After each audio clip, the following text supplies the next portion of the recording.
Lalitha jewellery. இந்த நேம வந்து உங்க வீட்ல இருக்க லேடீஸ் உங்க அம்மாவா இருக்கலாம், உங்க சிஸ்டரா இருக்கலாம், இல்ல உங்க ஒய்ஃபா இருக்கலாம். யார்கிட்டயாவது போய் சொல்லுங்க. ஸோ அவங்க மைண்ட்ல ஃபர்ஸ்ட் என்ன வருது அப்படிங்கிறத கேளுங்க. ஸோ ஜுவல்லரின்னா நகை அந்த மாரி யோசிப்பாங்களா? இல்ல ஒன் பெர்சன் அதாவது இந்த கம்பெனியோட ஓனர். அவரோட ஃபேஸ் வந்து ஞாபகத்துல வருதா? அப்படிங்கிறத வந்து செக் பண்ணி பாருங்க. நான் செக் பண்ணி பார்த்த வரைக்கும் அவரோட ஃபேஸ் தான் ஞாபகம் வந்துச்சு. ஸோ அந்த அளவுக்கு அவர் இந்த கம்பெனியோட ஒரு பிராண்டாவே மாறிட்டாரு. அவரோட இன்ஸ்பைரிங் ஸ்டோரி இந்த வீடியோல இருக்க போகுது. அதையும் தாண்டி உண்மையாவே அவரு வீடியோல சொல்ற மாரி கம்பெனில ரொம்ப கம்மி ப்ராஃபிட்ல தான் இவரு செல் பண்ணிட்டு இருக்காரு. ஸோ அத வந்து இந்த ஐபிஓ அனாலிசிஸ்ல தான் என்னால புரிஞ்சுக்க முடிஞ்சது. ஸோ நான் இந்த ஆர்ஹெச்பி டாக்குமெண்ட்ல படிச்சதுலேருந்து நான் புரிஞ்சுகிட்ட விஷயத்த நான் இதில ஷேர் பண்ண போறேன். அண்ட் இந்த வீடியோ ஃபுல்லா பாருங்க. அண்ட் லாஸ்ட் ஃபியூ வீடியோஸ்ல உங்களோட கமெண்ட்ஸ் எல்லாமே நான் பார்த்தேன். ரொம்பவே தேங்க்ஸ். இதே மாரி கன்டினியூஸா உங்களோட ஹானஸ்ட்டான ஃபீட்பேக்க குடுங்க. அப்பதான் என்னால ஏதாவது அப்டேட்ஸ் பண்ண முடியும்னா, நான் கண்டிப்பா அத என்னோட வீடியோஸ்ல அப்கமிங் வீடியோஸ்ல பண்றேன். அண்ட் இத தாண்டி இன்னும் நெறைய ஐபிஓஸ் லிஸ்ட் வந்திருக்கு. ஸோ ஒவ்வொன்னா பார்க்கலாம். இப்ப வீடியோக்குள்ளாடி போயிரலாம்.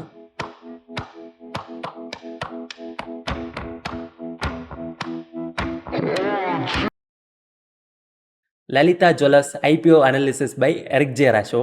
ஃபர்ஸ்ட் இந்த ஐபிஓ டீடைல்ஸ் பத்தி பார்த்துடலாம். இஷ்யூ சைஸ் பார்த்தீங்கன்னா 1700 கோடிகள் அண்ட் அதில வந்து 500 கோடி இதோட ப்ரொமோட்டர் வந்து செல் பண்றாரு. அண்ட் 1200 கோடி ஃப்ரெஷ் இஷ்யூ வருது அவங்களோட பிசினஸை எக்ஸ்பேண்ட் பண்றதுக்காக. அதை தாண்டி பிரைஸ் பேண்ட் ₹190 ₹201 பெர் ஷேருக்கு இருக்கு.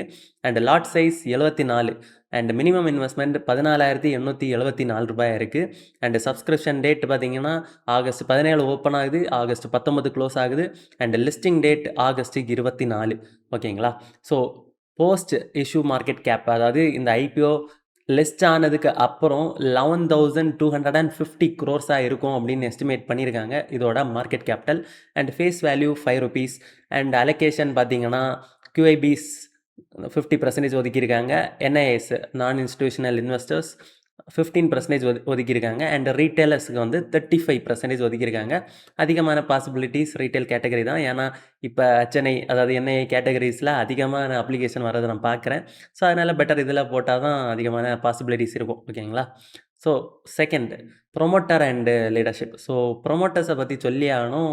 மிஸ்டர் கிரண் குமார் ஜெயின் அண்டு அவங்களோட ஒய்ஃப் வந்து ஹேமா கிரண் குமார். ஓகேங்களா? ஸோ இவங்க தான் 2 பேரும் ப்ரொமோட்டர்ஸாக இருக்காங்க. அண்டு இவரை பற்றின ஒரு இன்ஸ்பைரிங் ஸ்டோரி என்னென்னா சிம்பிளாக முடிச்சிடுறேன், ரொம்ப டைம் எடுக்க மாட்டேன். ஸோ என்னென்னா இவர் வந்து நெல்லூர் ஆந்திர பிரதேச சேர்ந்த ஒருத்தர் தான். இவர் வந்து சின்ன வயசில் 2 வேளைக்கு சாப்பாட்டுக்கே கஷ்டப்பட்ட ஒரு குடும்பத்தில் இருந்து வந்தவர் தான். உண்மையாகவே அவ்வளோ கஷ்டப்பட்டிருக்காரு. அண்ட் அந்த டைமில் அவங்க கிட்ட இருந்தது, அதாவது அவங்க அம்மா கிட்ட இருந்தது ஜஸ்ட்டு ஒரு 12 கிராம்ஸ் கோல்டில் ஒரு 4 பேங்கிள்ஸ் ஏதோ இருந்திருக்கு. ஓகேங்களா? ஸோ அந்த டைமில் இவங்க வீட்டு கஷ்டனால இவர் வந்து தங்க கடைக்கு வந்து வேலைக்காக போயிருக்காரு. அதுவும் 7 வயசுலேருந்தே சின்ன சின்ன வேலை செய்கிறதுக்கு போயிருக்காரு. சைல்டு லேபரா தான் இருந்திருக்காரு. ஸோ அந்த கஷ்டத்தில் அவர் நிறைய விஷயங்கள் அதில் கற்றுக்கிட்டாருன்னு நினைக்கிறேன். ஸோ அதை வச்சு அவரோட 14, 15 வயசில் போட்டிருந்தாங்க. ஸோ இந்த டீட்டெயில்ஸ் வெரிஃபை பண்ணிக்கோங்க. ஏன்னா நான் ஆன்லைனில் படித்தது தான் சொல்கிறேன். ஸோ உங்களுக்கு ஏதாவது டீட்டெயில்டு ஸ்டோரி தெரியும்னா நீங்கள் கண்டிப்பாக கமெண்டில் கரெக்ஷன்ஸ் சொல்லலாம். ஸோ நான் பார்த்தத சொல்கிறேன். ஸோ இவரோட 14, 15 வயசு வாக்கில் என்ன பண்ணியிருக்காருன்னா, அவங்களோட அம்மாவோட அந்த பேங்கிள்ஸை மாற்றி இயர்ரிங்ஸாக செஞ்சுருக்காரு. அதை செஞ்சு மெட்ராஸுக்கு வந்து சென்னைக்கு வந்து அதை வந்து சேல் பண்ணியிருக்காரு. ஸோ அதில் அவருக்கு 1 இயரில் 19 லேக் ப்ராஃபிட் வந்திருக்கான். ஸோ அதை வச்சு அவர் என்ன பண்ணியிருக்காருன்னா, அந்த அவரோட நெல்லூரில் இருந்து சென்னை வரக்கூடிய டிரான்ஸ்போர்ட்டுக்காக ஒரு கார் வாங்கியிருக்காரு. ஸோ அதை வாங்கி அவரோட பிஸ்னஸை எக்ஸ்பேண்ட் பண்ணியிருக்காரு. திரும்பவும் இந்த மாதிரி ப்ராசஸை ரிப்பீட் பண்ணி அவர் வந்து ஒரு நல்ல ப்ராஃபிட்டபிலிட்டியாக வந்திருக்காரு. ஓகேங்களா? ஸோ இப்படி வந்ததுக்கு அப்புறம் என்ன பண்ணியிருக்காருன்னா, 1999ல் லலிதா ஜுவல்லரி அப்படிங்கிற ஒரு பிராண்டை வாங்கியிருக்காரு. ஆக்சுவலி இது இவரோட ஓன் கம்பெனி கிடையாது. இவர் வாங்கின கம்பெனி தான். இப்போ இவரோட ஓன் கம்பெனி தான். அந்த டைமில் வேற யாரோ வச்சிருந்த கம்பெனியை, லாஸ் மேக்கிங் கம்பெனியாக இருந்த கம்பெனியை இவர் வாங்கியிருக்காரு. வாங்கி அதை இந்த லெவலுக்கு கொண்டு வந்திருக்காரு. அது மட்டும் இல்லாமல் மோஸ்ட்லி இவரோட ஃபேஸை தான் பிராண்டாக அவர் எஸ்டாப்ளிஷ் பண்ணியிருக்காரு. கஸ்டமர்ஸ் கூட ரொம்ப பர்சனலாக கனெக்ட் ஆகியிருக்காரு. லைக் என்னோட வீட்டில் சொல்கிறப்ப சொன்னாங்க, இந்த இந்த அளவுக்கு கம்மியான காசு வேறு கம்பெனியில் கிடைக்குதான்னு செக் பண்ணுங்க அப்படிங்கிற மாதிரி அந்த ஆட்லேயே சொல்லுவாராம். ஸோ அது மூலமா நெறைய பேர்கிட்ட டைரக்ட்டாவே ரீச் ஆகுறனால நெறைய கஸ்டமர்ஸும் இவருக்கு வந்திருக்காங்க. ஓகேங்களா? ஸோ ஒரு நல்ல ஸ்டோரி அண்ட் இவர் தான் 500 குரோர்ஸ வந்து இந்த ஐபிஓல செல் பண்ணி அவரு எடுக்க போறாரு. ஸோ இவரோட நேம் சொல்லிட்டேன்னு நெனைக்கிறேன். கிரண் குமார் ஜெயின். ஓகேங்களா? ஸோ இப்ப இந்த ஐபிஎல்ல பார்த்தீங்கன்னா, இவருக்கு முதல்ல 97% ஹோல்டிங்ஸ் இருந்திருக்கு. இவருக்கும், இவரோட ஒய்ஃப்‌க்கும். ஸோ இந்த ஐபிஓல வந்ததுக்கப்புறம் இவருக்கும், இவங்க ஒய்ஃப்‌க்கும் சேர்த்து 82% ஸ்டேக் இருக்கும். ரிமைனிங் 17.15% வந்து மார்க்கெட்ல இருக்கும். ஸோ இதில ஒரு சின்ன விஷயம் நீங்க நோட் பண்ணியிருப்பீங்க. செபி ரூல்ஸ் படி 75% ஷேர் தான் புரமோட்டர்ஸ் வச்சிருக்கணும். ரிமைனிங் வந்து பப்ளிக்கு லிஸ்ட் பண்ணணும் அப்படிங்கிறது தான் செபியோட ரூல்ஸ். பட் இங்க ஏன் கம்மியா வந்து செல் பண்றாங்கன்னு பார்த்தீங்கன்னா, ரொம்ப அதிகமான மார்க்கெட் வேல்யூ இருக்கிற கம்பெனிஸுக்கு செபி வந்து ஒரு சின்ன ஆஃபர் குடுப்பாங்க. ஸோ அந்த ஆஃபர் படி ஆரம்பத்தில நீங்க எவ்வளோ வேணாலும் லிஸ்ட் பண்ணலாம். அதுக்கப்புறம் ஒரு 3 இயர்ஸ்‌க்கு உள்ளாடி நம்ம அந்த ரிமைனிங் ஷேர்ஸையும் செல் பண்ணி ஆகணும் மார்க்கெட்ல. ஸோ அது வந்து ஒரு ஆஃபர் மாரி இவங்களுக்கு குடுத்துருக்காங்க. ஸோ இவங்களுக்கு குடுத்துருக்காங்கன்னு நெனைக்கிறேன். ஏன்னா அவங்க கம்மியா செல் பண்றதுனால. ஸோ ஃபியூச்சர்ல கண்டிப்பா இந்த ஷேர் அகைன் வந்து ஐபிஓக்கு வர வாய்ப்பு இருக்கு. அத ஐபிஓன்னு சொல்ல மாட்டாங்க. ஓஎஃப்எஸ்ன்னு சொல்லுவாங்க. Offer for sale. இல்லன்னா வேற ஏதாவது பெரிய கம்பெனிஸுக்கு அந்த ஷேர்ஸ வந்து பல்க்காவே செல் பண்றதுக்கும் வாய்ப்பு இருக்கு. ஓகேங்களா? ஸோ இதுதான் வந்து இதுலேருந்து நம்ம தெரிஞ்சுக்கக்கூடிய விஷயம். அண்ட் இவங்களோட பிசினஸ் மாடல் என்னன்னு நம்ம பார்த்துடலாம். So backward integration. அதாவது இவங்க ஓனா 2 மேனுஃபேக்சரிங் யூனிட்ஸ் வச்சிருக்காங்க. ஒண்ணு சென்னை அண்ட் இன்னொன்னு காஞ்சிபுரம். ஸோ இங்க பார்த்தீங்கன்னா 816 எக்ஸ்க்ளூசிவ் ஹரிகாஸ் அப்படின்னா என்ன சொல்றாங்கன்னா, கோல்டு ஸ்மித், அதாவது அந்த தங்கம் வேலை செய்றவங்கள 816 பேர் வச்சிருக்காங்க. அண்டு டைரக்ட்டா இவங்களோட மேனுஃபேக்சரிங் பிளான்ட்ல இருந்து அவங்களோட ஷோரூம்ஸுக்கு எல்லாமே போகுது. அதில கிட்டத்தட்ட 80% வந்து இந்த ப்ராடக்ட்ஸ் தான். இவங்க ஓனா மேனுஃபேக்சரிங் பண்றது தான். அத தாண்டி ரிமைனிங் தான் வெளியில செஞ்சு வாங்குறாங்க. ஓகேங்களா? ஸோ இதனால இவங்க என்ன பண்றாங்கன்னா, கம்மியான மார்ஜின்ல செல் பண்றாங்க. அதாவது இப்ப ஒரு கோல்டு வந்து அவங்க வேற சப்ளையர்ஸ், பெரிய சப்ளையர்ஸ்லேருந்து தங்க கட்டிகளா வாங்கிப்பாங்க. ஸோ அந்த தங்க கட்டிய இவங்க வந்து இந்த சென்னையில இருக்கிற யூனிட் அண்ட் காஞ்சிபுரத்தில இருக்க யூனிட்ல குடுத்து, அத வந்து இயரிங்ஸாவோ, இல்ல செயின்ஸாவோ, இல்ல பிரேஸ்லெட்ஸா, எனி ஃபார்ம் ஆஃப் கோல்டாவோ மாத்தி, ஜுவல்லரியா மாத்தி, ஸோ அத வந்து இவங்களோட ஷோரூம்ஸ்ல வச்சு செல் பண்றாங்க. ஸோ இப்படி செல் பண்றப்ப மத்த கம்பெனிஸ் எல்லாம் என்ன பண்ணுவாங்கன்னா, ஒரு குறிப்பிட்ட பெர்சன்டேஜ் ஆஃப் மேக்கிங் சார்ஜஸ், அடுத்து சேதாரம், செய்கூலி, ஸோ இதெல்லாமே வச்சு விப்பாங்க இல்லையா?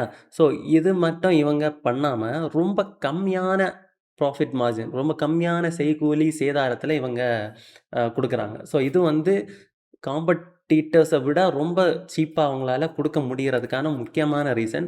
ஸோ இதனால இவங்களுக்கு எந்த மாரி ப்ராஃபிட்ல இம்பாக்ட் இருக்குன்னு நம்ம அடுத்த ஸ்லைட்ஸ்ல பார்க்கலாம். ஸோ அதே மாரி லார்ஜ் ஃபார்மேட் ரீட்டெயில், அதாவது இவங்க கடைகள் எல்லாம் பார்த்தீங்கன்னா, ரொம்ப பெருசாவே இருக்கும். ரொம்ப 1,00,000 ஸ்கொயர் ஃபீட் கிட்ட வரைக்கும் இருக்கும்னு சொல்றாங்க. அண்ட் 58 வந்து அதில லீஸா இருக்கு. அண்ட் 3 வந்து சொந்தமான அ ஷோரூம்ஸா இருக்கு. ஓகேங்களா? அண்ட் 51 சிட்டீஸ்ல இவங்களோட ஷோரூம்ஸ் இருக்கு. அண்ட் அதிலேயும் முக்கியமா ஒவ்வொரு ஷோரூம்ல இருந்தும் கிட்டத்தட்ட ஆவரேஜா 410 கோடிகள் ரெவென்யூவாவே வருது. ப்ராஃபிட் கிடையாதுங்க. ரெவென்யூ, அதாவது வருமானம். ஓகேங்களா? அடுத்து கஸ்டமர் ஃபைனான்ஸ் ஸ்கீம்ஸ். ஸோ இது வந்து நம்ம நெறைய தங்க கடைகள்ல பார்க்குற விஷயம் தான். இவங்க தனவந்தனம் அப்படிங்கிற ஒரு ஸ்கீம் வச்சிருக்காங்க. ஸோ இது என்னன்னா, கோல்ட் ஸ்கீம் தான். நம்ம மந்த்லி ஒரு குறிப்பிட்ட சீட்டு மாரி கட்டணும். அண்ட் ஃபைனலா அந்த இயர் முடியிறப்ப நம்ம வந்து கோல்ட வாங்கிக்கலாம் இல்லையா? ஸோ அந்த ஸ்கீம் மூலமா 4,20,000 ஆக்டிவ் யூசர்ஸ் இருக்காங்களாம். அவ்வளோ பேர் அவங்க காசு குடுக்குறாங்க. அது மூலமா இவங்களுக்கு 5,042 கோடிகள் இன்ட்ரெஸ்ட் ஃப்ரீ கேப்பிட்டல் கிடைக்குது. அதாவது இந்த பணம் வந்து இவங்க கையில நிக்குது. ஸோ அந்த அடுத்த 12 மாசத்துக்கு இவங்களுக்கு இந்த பணம் வந்து சும்மாவே தான் இருக்க போகுது. எந்த ஒரு இன்ட்ரெஸ்ட்டும் அ அவங்க பே பண்ண தேவையில்ல. இப்ப லோன் வாங்குனோம்னா 5,000 கோடிக்கு லோன் வாங்குனோம்னா 5,000 கோடி வாங்கிட்டு அதுக்கான இன்ட்ரெஸ்ட் பே பண்ணணும். பட் அந்த மாரி இவங்களுக்கு ஒரு பிரச்சனை இல்லாம, இது வந்து இவங்கள இன்ட்ரெஸ்ட் ஃப்ரீயான ஒரு லோன் மாரி இருக்குன்னு சொல்றாங்க. ஓகேங்களா? ஸோ இத வச்சு அதிகமா 2026ல gold metals, gold or silver, diamond எல்லாம் வாங்கியிருக்காங்க. ஓகேங்களா? அண்ட் மார்க்கெட் ஃபுட் பிரிண்ட்ட வச்சு பார்க்கும்போது, சவுத் இந்தியால தான் அதிகமான டாமினேஷன் இருக்கு. 40% of India gem and jewellery market. So 40% வந்து சவுத் இந்தியால இவங்க தான் ஆக்குபை பண்ணியிருக்காங்க. அதிலேயும் முக்கியமா டயர் 2, டயர் 3 சிட்டீஸ தான் ஃபோக்கஸ் பண்ணியிருக்காங்க. அதில அவுட் ஆஃப் 61 ஸ்டோர்ஸில் 45 ஸ்டோர் வந்து இந்த டயர் 2 டயர் 3 சிட்டிஸில் தான் இருக்குது, நான் மெட்ரோ ஏரியாஸில் இருக்குது. அதுதான் 60% ரெவன்யூவும் இவங்களுக்கு 2026 கொடுத்துருக்கு. அதே மாதிரி கீ ஸ்டேட்டுன்னு பார்த்தீங்கன்னா நம்ம தமிழ்நாடு தான். அண்ட் அது மட்டுமே 54% ரெவன்யூ உங்களுக்கு ப்ரொவைட் பண்ணியிருக்கு. ஸோ இதுலேயும் ஒரு முக்கியமான ரெட் மார்க் இருக்குது. அதுலேயும் முக்கியமாக சவுத் இந்தியன் மார்க்கெட்டில் இந்த டைட்டன் கம்பெனியும் கல்யாண் கம்பெனியும் வந்து உள்ளே என்ட்ரானதுனால இவங்களோட ரெவென்யூ வந்து ட்ராப் ஆகிருக்கு. அதாவது மார்க்கெட் ஷேர் ட்ராப் ஆகிருக்கு. கிட்டத்தட்ட 4.97%க்கு கம்மியாக இருக்குது. 6.46% இருந்த இவங்களோட ஷேர். ஓகேங்களா? அண்ட் ஃபினான்ஷியல் ஸ்னாப்ஷாட் பார்க்கும்போது தான் ஒரு முக்கியமான ஃபேக்டர் நம்ம பார்க்க வேண்டியது இருக்குது. 2024 17,000 கோடி கிட்டத்தட்ட. ஸோ அதேமாதிரி 2025 கிட்டத்தட்ட 17,000 கோடி ரெவன்யூ வந்திருக்கு. 2025 பாருங்கள் அப்படியே அதிகமாக இருக்குது. 25,000 கோடி வந்து இவங்களுக்கு ரெவன்யூவாகவே வந்திருக்கு. ஸோ அது வந்து ஆல்மோஸ்ட் 48% க்ரோத். அதே மாதிரி எபிட்டா மார்ஜினும் அதுக்கேற்ற ரிட்டர்ன்ஸ் கொடுத்துருக்கு, 1,673. அண்ட் ப்ராஃபிட் ஆஃப்டர் டேக்ஸ் பார்த்தீங்கன்னா 1000 கோடி. ஸோ ப்ராஃபிட்டை லாஸ்ட் இயரை கம்பேர் பண்ணுறப்ப ஒரு 176% ஏறி இருக்குது. ஆனால் அவங்களோட ரெவென்யூவை கம்பேர் பண்ணுறப்ப ப்ராஃபிட் வந்து எங்கேயோ இருக்கிற மாதிரி இருக்குது இல்லையா? ஸோ இதுக்கு என்ன ரீசன் பார்க்கலாம். அண்டு ஓவரால் நெட் ஒர்த் பார்த்தீங்கன்னா 3000 கோடி. ஓகேங்களா? ஸோ அண்டு பாரோயிங்ஸ் கடன் வாங்கினது பார்த்தீங்கன்னா 1600 கோடி. ஓகேங்களா? ஸோ இப்போ இவங்க என்ன பண்ணுறாங்கன்னு பார்ப்போம். ஸோ 25,000 கோடிகளுக்கான ரெவென்யூ வந்திருக்குன்னா அந்த அளவுக்கு இவங்க செல் பண்ணியிருக்காங்க. கரெக்டாக? செல் பண்ணாமல் இந்த ரெவென்யூ வர வாய்ப்பே இல்லை. ஸோ இந்த கோல்டு பிஸ்னஸை பொறுத்த வரைக்கும் இந்த 3000 கோடின்னு இங்கே கொடுத்துருக்காங்க இல்லையா நெட் ஒர்த்து. ஸோ இந்த பணம் தான் இது வரைக்கும் இவங்க சம்பாதிச்ச பணம். ஓகேங்களா? ரிமைனிங் எல்லாம் வந்து அவங்க வாங்கி விற்கிறது கோல்டுக்கான ஒரு டிரான்சாக்ஷன் தான். இப்போ வந்து கோல்டு வாங்குறாங்கன்னா மார்க்கெட் ப்ரைஸில் தான் வாங்கி ஆகணும். அவங்களுக்கு வந்து தனி டிஸ்கவுண்ட் ப்ரைஸ் எல்லாம் கிடைக்க போகிறதில்ல. கொஞ்சம் வேணால் கம்மி ஆகலாமே தவிர நம்ம என்ன அன்னைக்கு மார்க்கெட்டில் ஃபீல் பண்ணுறோமோ சேம் ப்ரைஸ் தான் அவங்களும் வாங்க போகிறாங்க. ஸோ அந்த மார்க்கெட் ப்ரைஸில் அவங்க வாங்கி ஒரு வேளை அதை அதிகமாகவும் விற்கலாம், கோல்டு மார்க்கெட்டு கம்மியாச்சுன்னா கம்மியாகவும் விற்கலாம். ஸோ அப்படிங்கிறப்ப ஜஸ்ட் கோல்டை பை அண்ட் செல் தான் அவங்க பண்ணுறாங்க. அதுக்கான ஒரு மேக்கிங் சார்ஜஸ், வேஸ்டேஜஸ் அதுக்கு தான் இவங்க வந்து அதாவது இவங்களுக்கு அது ப்ராஃபிட்டாக வரப்போகுது. ஸோ அதுலேயுமே அவங்க வந்து அந்த அந்த ஷோரூம்ஸ் மெயின்டெனன்ஸாக இருக்கட்டும், அவங்க சேலரீஸாக இருக்கட்டும், கரண்ட் பில்லாக இருக்கட்டும், இப்படி 1008 எக்ஸ்பென்சஸ் இருக்குது இல்லையா? ஏன்னா இவங்க ஆன்லைன்லேயும் எந்த ஒரு இதுவும் இல்லை, ஃபுல்லாகவே ஆஃப்லைன் ஷோரூம்ஸ் தான். ஸோ இது வந்து இவங்களுக்கு பெரிய இம்பேக்டாக இருக்கிறதுனால தான் இவங்களால் கம்மியான ப்ராஃபிட் காமிக்க முடியுது. ஆனால் இந்த நெட்ஒர்த்தை கம்பேர் பண்ணுறப்ப ரிட்டர்ன் ஆன் நெட்ஒர்த் பார்த்திங்கன்னா ரொம்ப அதிகம் தான். ஏன்னா அவங்களுக்கு வெறும் 3000 கோடியை வச்சு 1000 கோடி அவங்க கிரியேட் பண்ணது தான் கணக்கு. ஓகேங்களா? ஸோ அப்போ இவங்க எப்படி அதிகமாக ரெவென்யூ ஜென்ரேட் பண்ணியிருக்காங்கன்னா திரும்ப இந்த 3000 கோடி வந்து ஒரு சைக்கிள். இப்போ ஒரு எக்ஸாம்பிளுக்கு இந்த 3000 கோடியை வச்சு ஜான்வரியில் இவங்க ஒரு பர்ச்சேஸ் பண்ணுறாங்க, கோல்டு பர்ச்சேஸ் பண்ணுறாங்கன்னா அதுக்கப்புறம் பிப்ரவரி, மார்ச், ஏப்ரலுக்குள்ளாடி அவங்களுக்கு வந்து ஒரு ரிட்டர்ன் வரும். அதுலேருந்து அகெயின் வந்து திரும்ப அந்த வந்த பணத்தை திரும்ப போடுவாங்க, அகெயின் திரும்ப ஒரு ரிட்டர்ன்ஸ் வரும். அப்படி ஒரு சுழற்சி முறையில் வந்து அவங்க இன்வெஸ்ட் பண்ணுறதுனால அவங்களுக்கு ரிட்டர்ன்ஸ் வந்து அதிகமாக வருது, ரெவென்யூ வந்து அதிகமாக வருது. ஓகேங்களா? அண்டு டெப்ட் டு ஈக்விட்டி பார்த்தீங்கன்னா 0.53x. ஸோ கம்மியாக தான் இருக்குது. ஆனால் இதில் பெரிய பிரச்சனை என்னென்னா இவங்களோட ஆப்ரேட்டிங் கேஷ் ஃப்ளோ. ஸோ இதுக்கு காரணம் என்னென்னா இவங்க அதிகமாக கோல்டு வாங்கி ஸ்டாக் பண்ணி வச்சுருக்காங்க. அவங்களோட செல்ஃப் ஃபுல்லாகவே கோல்டாக தான் இருக்குது. ஸோ அதான் மேசிவ் ஸ்டாக் பைல். அதாவது 9,816 கோடிக்கான கோல்டு அவங்கக்கிட்ட இருக்குது. 96% கம்பெனியோட வேல்யூவை கால்குலேட் பண்ணிங்கன்னா. ஸோ அதனால் இவங்களுக்கு அடுத்து புதுசாக கோல்டு வாங்குறதுக்கு காசு இருக்காது. கஸ்டமர்ஸ் அதாவது எம்ப்ளாயீஸுக்கு வந்து சேலரி கொடுக்கறது காசு இருக்காது, கரண்ட் பில் கட்ட காசு இருக்காது. ஸோ அதனால தான் இந்த -397 crores அவங்களுக்கு கம்மியாக இருக்குது. ஓகேங்களா? இப்போ இதை விற்க தான் அவங்களுக்கு அந்த கேஷ் வந்துட்டுருக்கும். இந்த நெகட்டிவாக இருக்கிறது பாசிட்டிவாக மாற ஆரம்பிக்கும். ஸோ இந்த 2026 அவங்களோட கேஷ் ஃப்ளோ, அவங்களுக்கு கையிருப்பு காசு வந்து கம்மியாக இருக்குது, இல்லாமல் இருக்குது, அதாவது நெகட்டிவாக இருக்குது. கடன் வாங்கி கூட பண்ணியிருக்கலாம். ஓகேங்களா? ஸோ இப்போ வந்து 2024 93 டேஸில் அவங்க வந்து இன்வென்ட்ரியை காலி அதாவது அவங்க ஸ்டாக் பண்ணியிருக்க கோல்டை விற்றுருவாங்க 93 டேஸ்க்குள்ளாடி. ஆனால் இப்போ அது 143 டேஸாக அதிகரிச்சிருக்கு 2026. ஸோ இது வந்து அவங்களோட கோல்டு அந்த சைக்கிள், அதாவது இதை விற்றாதானே அடுத்து திரும்ப வாங்கி திரும்ப சுழற்சி பண்ணிட்டு இருப்பாங்க. ஸோ அந்த விஷயம் வந்து கொஞ்சம் இம்பேக்டாக வாய்ப்பு இருக்குது. அதே மாதிரி ட்ரூ லிவரேஜ், அதாவது கடனை விட இவங்க கஸ்டமர்ஸ் கிட்ட இருந்து அந்த சீட்டு முறையில் வாங்குற பணம் வந்து அதிகமாக வாங்கியிருக்காங்க, 542 crores. ஸோ இந்த பணத்தை வச்சு இவங்க ஏற்கனவே கோல்டெல்லாம் வாங்கி ஷெல்ஃபில் அடுக்கிட்டாங்க. ஸோ இனி ஃப்யூச்சரில் அவங்க கஸ்டமர்ஸ் வந்து திரும்ப கேட்குற டைமில் வந்து இவங்களுக்கு அந்த ப்ராடக்டை கொடுத்தாகணும், ஒரு கோல்டை கொடுத்தாகணும். ஸோ அது வந்து இவங்க என்ன மாதிரி அதை ப்ரொசீட் பண்ண போகிறாங்க அப்படிங்கிறது வந்து ஒரு பெரிய கஷ்டமாக இருக்குது. ஆனால் அதை எப்படியாவது சமாளிச்சிருவாங்கன்னு நம்ம நம்பலாம். ஸோ இன்னொன்று என்னென்னா அன்ஹெச்டு கமோடிட்டி ரிஸ்க். ஸோ அது என்னென்னா மற்ற கம்பெனிஸ் எல்லாம் என்ன பண்ணுவாங்கன்னா, கோல்டை நம்ம வாங்குறாங்கன்னா அதை ஆப்ஷன்ஸ் ஆர் ஃபியூச்சர்ஸில் வந்து செல் பண்ணி, இது நம்ம ப்ரீவியஸாக ஒரு லெட் அண்டு காப்பர் கம்பெனி அதிலெல்லாம் நம்ம இதை பார்த்துருப்போம் இந்த கான்செப்ட். ஸோ அது என்னென்னா கோல்டை வந்து குளோபல் மார்க்கெட்டில் செல் பண்ணிவிட்டு ஃபிசிக்கல் கோல்டை வாங்குறது. ஸோ அப்படி பண்ணும்போது இவங்களுக்கு ஒரு ஸ்டேபிளான ப்ரைஸ் கிடைக்கும் அண்ட் லாஸும் பண்ண மாட்டாங்க. ஸோ பட் இவங்களுக்கு அப்படி கிடையாது. இவங்க எந்த ஒரு ஹெட்ஜிங்கும் பண்ணாதனால கோல்டை ஒரு ப்ரைஸில் வாங்குவாங்க அண்ட் அகெயின் அதை விற்கிறதுக்குள்ளே கோல்டு ப்ரைஸ் ஃபால் ஆச்சுன்னா இவங்க லாஸில் தான் விற்றாகணும். ஸோ அது வந்து பெரிய ரிஸ்க்காக இருக்குது உங்களுக்கு. ஏன்னா ஆல்ரெடி இவங்க கம்மியான மார்ஜினில் தான் செல்லே பண்ணிகிட்ருக்காங்க. So suppose gold price fall ஆச்சுன்னா இவங்களுக்கு அது பெரிய இம்பேக்ட் தான். அண்டு பியூர் கம்பேரிசனை பார்க்கும்போது 11.14 டைம்ஸ் தான் பிஇ இருக்குது. ஸோ அது வந்து ரொம்பவே சீப்பான வேல்யூஷன் தான் மற்ற கம்பெனிஸை கம்பேர் பண்ணுறப்ப. ஏன்னா இண்டஸ்ட்ரியிலேயே ரிட்டர்ன் ஆன் நெட்ஒர்த்தும் இவங்க அதிகமாக வச்சுருக்காங்க, கிட்டத்தட்ட 40% வச்சுருக்காங்க. ஸோ இது வந்து ரொம்ப நல்ல விஷயம். 40% வச்சுக்கிட்டு இவ்வளோ கம்மியான பிஇனா கண்டிப்பாக ஃபேர்லி வேல்யூடு தான்.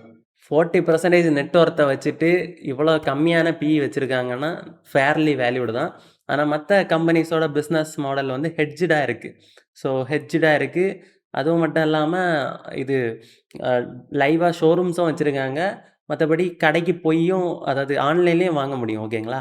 ஆனால் லலிதாவை பொறுத்த வரைக்கும் ஜஸ்ட்டு ஹெட்ஜிங்கும் இல்லாமல் இருக்குது அண்டு வெறும் ஷோரூம்ஸில் மட்டும்தான் செல் பண்ணுறாங்க, ஆன்லைன் சேல்ஸ் கிடையாது. ஸோ இது வந்து ஒரு நெகட்டிவான விஷயமாக நம்ம பார்க்கலாம். ஸோ அதை தான் நம்ம ஸ்வாட் அனாலிசிஸ்லேயும் பார்க்க போகிறோம். அண்ட் ஐபிஓ ஃபண்டை வச்சு என்ன பண்ண போகிறாங்க அப்படின்னு பார்த்தீங்கன்னா, 1200 கோடிக்கான ஃப்ரெஷ் இஷ்யூவை ஒரு 10 நியூ ஸ்டோர்ஸ் ஓப்பன் பண்ண போகிறாங்க. அதுலேயும் வந்து நார்த்தில் ஒரு ஸ்டோர், அதாவது ஹைட்ராபாட்டில் வந்து எக்ஸ்க்ளூசிவாக ஒரு ஷோரூம் தொடங்க போகிறாங்க. அங்கே என்ன பண்ண போகிறாங்கன்னா, கோல்டை விட டைமண்ட்ஸ் அண்ட் ஸ்டட்டட், அதாவது அந்த ப்ராடக்ட் வந்து புதுசாக எஸ்டாப்ளிஷ் பண்ண போகிறாங்க. ஏன்னா இது வரைக்கும் அவங்களுக்கு அது வந்து 0.1, அதாவது 1% தான் அவங்களுக்கு ரெவன்யூ கொடுக்குது. மிச்சம் 92% கோல்ட்லேருந்து மட்டும்தான் கொடுக்குது. ஸோ அதனால் இந்த மாதிரி மார்ஜினை அதிகப்படுத்துறதுக்காக இவங்க இந்த ஒரு புதிய முயற்சி எடுக்கிறாங்க. அதை தாண்டி 10 ஸ்டோர்ஸ் ஓப்பன் பண்ணுறாங்க. அதுக்காகவே 1000 crores போகுது. அதில் இன்வென்ட்ரி கோல்டெல்லாம் வாங்கி வைக்கணும் இல்லையா. ஸோ அதுக்கு அண்ட் அதை தாண்டி இந்த அந்த furnitures, IT works, so fit outs இதெல்லாம் வைக்கிறதுக்கு வந்து 34 கோடி போகுது. ஸோ ரிமைனிங் வந்து ஜென்ரல் கார்ப்பரேட் பர்பஸஸ்ன்னு சொல்லியிருக்காங்க. அதுக்கு என்ன அர்த்தமாக இருக்கலாம்னா, ப்ரீவியஸாக நம்ம பார்த்தது தான், அதை நெகட்டிவ் கேஷ் ஃப்ளோ இதை வந்து சால்வ் பண்ணுறதுக்கு அதை யூஸ் பண்ணலாம்.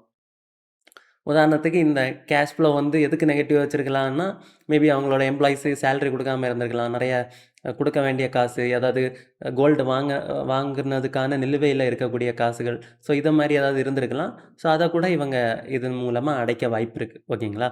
அடுத்து பார்த்திங்கன்னா ஸ்வாட் அனாலிசிஸ். ஸோ ஸ்ட்ரென்த்துன்னு பார்த்திங்கன்னா, ஒரு ஷோரூம்லேருந்து 410 கோடிக்கான ரெவென்யூ வருது, அது ஒரு பாசிட்டிவ். அதுக்கப்புறம் 5000 கோடி பணம் வந்து இவங்களுக்கு சும்மாவே கஸ்டமர் மூலமாக வந்திருக்கு, அது 0 காஸ்ட் அண்டு 0 இன்ட்ரெஸ்ட், அது ஒரு பாசிட்டிவ்.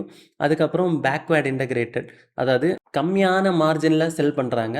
ஸோ கம்மியான மார்ஜினில் செல் பண்ணி எப்படி அதிகமாக ப்ராஃபிட் வருதுன்னு பார்த்தீங்கன்னா, அதிகமான மக்கள் வாங்குறாங்க. ஸோ நிறைய பேர் கொஞ்சம் கொஞ்சமாக கொடுக்குற பணத்தை வச்சு ஓவராலாக இவங்களுக்கு ஒரு பெரிய ப்ராஃபிட் வர மாதிரி இருக்குது. ஸோ அதுதான் இவங்களோட மேஜர் ஸ்ட்ரென்த்தாகவும் இருக்குது. அண்டு வீக்னஸ்ன்னு பார்த்தீங்கன்னா, ஆப்ரேட்டிங் கேஷ் ஃப்ளோ நெகட்டிவில் இருக்குது, பார்த்தோம் இல்லையா. ஸோ அது வீக்னஸ். அண்டு ஆன்லைன் ப்ரெசன்ஸ் இல்லாமல் இருக்கிறதும் ஒரு வீக்னஸ் தான் இந்த காலகட்டத்தில். And employee attrition. ஸோ இது என்னன்னா, எம்ப்ளாயீஸ் வேலையை விட்டு போகிறதுக்கான பெர்சன்டேஜ் 31% அதிகமாக வெளியில் போயிட்டுருக்காங்க. புதிய புதிய எம்ப்ளாயீஸ் தான் அவங்க உள்ள வேலைக்கு கொண்டு வர மாதிரி இருக்குது. அண்ட் ஆப்பர்ச்சுனிட்டிஸ் பார்த்தீங்கன்னா, முன்னாடியெல்லாம் பார்த்தீங்கன்னா அன்ஆர்கனைஸ்டு கடை, ஒரு சின்ன சின்ன லோக்கல் ஸ்டோரில் போய் கோல்டு வாங்கிட்டு இருந்தாங்க. காரணம் வந்து ஜிஎஸ்டி கட்ட வேணாம், டேக்ஸ் கம்மியாக இருக்கும் அப்படின்னு. ஆனால் இப்போ கவர்மெண்டோட ஸ்ட்ரிக்ட் ரூல்ஸ்னால எல்லாருமே வேறு வழி இல்லாமல் பெரிய பெரிய ஷோரூம்ஸுக்கு போக ஆரம்பிச்சிட்டாங்க. அண்டு ஷோரூம்ஸ்லேயும் ஓரளவுக்கு டிஸ்கவுண்ட்ஸ் எல்லாம் கொடுக்குறதுனால அதுவும் ஒரு நல்ல பிஸ்னஸாக இப்போ வந்துக்கிட்டு இருக்குது. ஸோ அதனால் இது வந்து ஒரு ஆப்பர்ச்சுனிட்டியாக இருக்குது இந்த மாதிரி கம்பெனிஸ்க்கு. அண்டு மார்ஜின் எக்ஸ்பேன்ஷன், அதாவது நம்ம பார்த்தது மாதிரி ஹைட்ராபாத்தில் டைமண்ட் அண்டு ஸ்டட்டட் மிக்ஸ் வந்து புதுசாக கொண்டு வராங்க. அது வந்து ஒரு புதிய ஆப்பர்ச்சுனிட்டியாக இருக்குது. அதே மாதிரி நம்ம சவுத் இந்தியாவில் வந்து நல்லாவே இவங்க மார்க்கெட் ஷேர் வச்சுருக்காங்க. ஸோ அது வந்து ஒரு நல்ல விஷயம். அதுக்கப்புறம் த்ரெட்ஸ்ன்னு பார்த்தீங்கன்னா, அன்ஹெட்ஜ்டு கோல்டு ரிஸ்க், அதை நம்ம பார்த்தது மாதிரி தான். அந்த ஆப்ஷன்ஸ் ஆர் ஃபியூச்சர்ஸில் வந்து அதை ஷார்ட் பண்ணி இவங்க வாங்காமல் ப்ரைஸை செட் பண்ணாமல் ஒரு குறிப்பிட்ட ப்ரைஸ் வாங்குறாங்க. ஒரு வேளை கோல்டு ஃபால் ஆச்சு, மார்க்கெட்டு ரொம்ப ஃபால் ஆயிருச்சுன்னா இவங்களுக்கு பெரிய நெகட்டிவாக இருக்கும் அது. அது மாதிரி அதிகமான காம்படிஷன் இன் சவுத் இந்தியா வந்துருச்சு. அதாவது டைட்டன் அண்ட் கல்யாண். ஸோ இவங்க வந்ததுனால இவங்களோட மார்க்கெட் ஷேர் குறைஞ்சிருச்சு. ஸோ அது ஒரு த்ரெட்டாக இருக்குது. ரெகுலேட்டரி ஷாக்ஸ், அதாவது இம்போர்ட் டியூட்டி எல்லாம் வந்து கவர்மெண்ட் ரீசெண்டாக அதிகப்படுத்தியிருக்கிறத நீங்கள் பார்த்துருப்பீங்க. மோடி கூட வந்து சொன்னார், கோல்டே வாங்காதீங்கப்பா, 1 இயருக்கு கோல்டே வாங்கக்கூடாது அப்படின்னு. ஸோ இதெல்லாம் வந்து இந்த மாதிரி கம்பெனிஸுக்கு நெகட்டிவாக அமைய வாய்ப்பு இருக்குது. அதையும் தாண்டி ஜிஎஸ்டிஸ் கூட எவ்ரி இயர் சேஞ்ச் ஆகலாம். ஸோ கோல்டு அதிகமாக வாங்குறாங்கன்னு தெரிஞ்சால் ஜிஎஸ்டியும் அதிகப்படுத்தலாம். அண்ட் ஃபைனலாக கிரே மார்க்கெட் ப்ரீமியம் பற்றி பார்த்தீங்கன்னா, நான் நேற்றுக்கு ஆஃப் ஆகஸ்ட் 12ன்னு இருக்குது பார்த்தீங்களா? ஸோ நேற்றுக்கு நம்ம பார்க்குறப்ப வந்து 15 ருபீஸ், அதாவது 7% லிஸ்டிங் கிடைக்கும்னு இருந்துச்சு. பட் இன்றைக்கி நான் ஈவினிங் செக் பண்ணி பார்க்குறப்ப ஆல்மோஸ்ட் 18% கிட்ட லிஸ்டிங் கிடைக்கிற மாதிரி போட்டிருந்துச்சு. ஸோ ஓரளவுக்கு டீசெண்டான லிஸ்டிங் கிடைக்கும்னு எதிர்பார்க்கலாம். பெஸ்ட் அவரோட பிராண்டுக்கே ஒரு வேளை இது கிடைக்கலான்னு நினைக்கிறேன், ஒரு அங்கீகாரம் கிடைக்கலான்னு நினைக்கிறேன். ஸோ ஓரளவுக்கு ஓகேன்னு நினைக்கிறேன். ஆனால் இப்போதைக்கு லாஸ்ட் டேட்டா வச்சு பார்க்குறப்ப நான் அப்ளை பண்ணலாமா வேணாமான்னு இன்னுமே நான் டிசைட் பண்ணல. மேபி இது லாஸ்ட் டேட் டிமாண்டை பொறுத்து சப்ஸ்கிரிப்ஷன் எந்த அளவுக்கு ஆயிருக்குன்னு பார்த்து, ஸோ அதுக்கேற்ற மாதிரி நான் டிசைட் பண்ணலாம். இது வரைக்கும் நான் டிசைட் பண்ணல. இதுக்கு முன்னாடி வந்த ஒரு ஸ்டாக் தான் நம்ம கல்யாண் ஜுவல்லர்ஸ். கல்யாண் ஜுவல்லர்ஸ் வந்து நல்லாவே லிஸ்டிங்கும் கொடுத்துருந்துச்சு, நல்ல மூமெண்ட்டும் கொடுத்துருந்துச்சு. ஸோ இந்த ஸ்டாக் என்ன மாதிரி இருக்க போகுதுங்கிறத நானும் எக்ஸ்பெக்ட் பண்ணிட்டு தான் இருக்கேன். அண்ட் வேல்யூவேஷன் வந்து நல்லா சீப்பாக தான் இருக்குது. ஸோ லாங் டேர்முக்கு ஒரு நல்ல இதாக இருந்தாலும் நிறைய காம்படிட்டர்ஸ் இருக்காங்க. அதை தாண்டி நம்மளே பொதுவாக இந்த கம்பெனியில் போய் கோல்டு வாங்குறாமா இல்லையாங்கிறதே ஒரு டவுட்டு தான். நம்மளே இப்போ நிறைய ஆப்ஷன்ஸ் இருக்கிறதுனால எங்கே போவோங்கிறதே ஒரு கேள்விக்குறி தான். ஸோ அதை பொறுத்து எந்த மாதிரி டிமாண்ட் இருக்குன்னு பார்த்துட்டு ஃபைனல் டே அப்ளை பண்ணலாமா வேணாமா அப்படின்னு சொல்லிட்டு நம்மளோட வாட்ஸ்அப் சேனலில் அப்டேட் பண்ணுறேன். ஸோ வாட்ஸ்அப் சேனல் வந்து நிறைய பேர் கேட்டிருந்தீங்க. ஸோ வாட்ஸ்அப் சேனல் லிங்க் வந்து டிஸ்கிரிப்ஷனில் இருக்குது. அதை நீங்கள் கிளிக் பண்ணி சேனலை ஃபாலோ பண்ணுங்கள். ஸோ அடிக்கடி updates, recent grey market premiums, அதை தாண்டி பல அப்டேட்ஸ் எல்லாம் அதில் கொடுத்துட்ருக்கேன். ஸோ அதில் ஃபாலோ பண்ணிட்டீங்கன்னா ஈஸியாக உங்களுக்கு புரிஞ்சிடும். ஸோ இப்போதைக்கு அவங்களோட ஃபினான்ஷியல்ஸ் எல்லாம் பார்க்குறப்ப வேல்யூவேஷன் சூப்பராக இருக்குது. மற்றபடி இந்த ரிஸ்க்கு வந்து ரொம்ப அதிகமாக இருக்குது, காம்படிஷன் அதிகமாக இருக்குது. ஸோ இதனால் நம்ம கொஞ்சம் யோசித்து தான் இந்த மாதிரி கம்பெனிஸில் வந்து லாங் டேர்முக்கு யோசிக்க முடியும். அதை தாண்டி லிஸ்டிங் கெயின்ஸுக்கு வந்து லாஸ்ட் டேட் நம்ம முடிவு பண்ணலாம். ஓகேங்களா? நீங்கள் இந்த ஐபிஓவில் அப்ளை பண்ண போகிறீங்களா இல்லையாங்கிறத நீங்கள் கமெண்டில் சொல்லுங்கள். உங்கள் ஃப்ரெண்ட்ஸ் ஆர் ரிலேட்டிவ்ஸுக்கு term insurance or health insurance தேவைப்பட்டுச்சுன்னா மறக்காமல் என்ன சஜஸ்ட் பண்ணுங்கள். உங்களுக்கும் தேவைப்பட்டுச்சுனாலும் கேளுங்க. டிஸ்கிரிப்ஷனில் கூகுள் ஃபார்ம் இருக்கும், என்கொயரி ஃபார்ம்னு இருக்கும் இன்சூரன்ஸ். ஸோ அதை கிளிக் பண்ணி ஃபார்ம் ஃபில் பண்ணிங்கன்னா நானே பர்சனலாக உங்களை ரீச் பண்ணுறேன். பணத்தை உங்கள் பக்கம் இருக்கணும்னா மறக்காமல் மணி மேனேஜ் சேனலை சப்ஸ்கிரைப் பண்ணிக்கோங்க. Bye bye.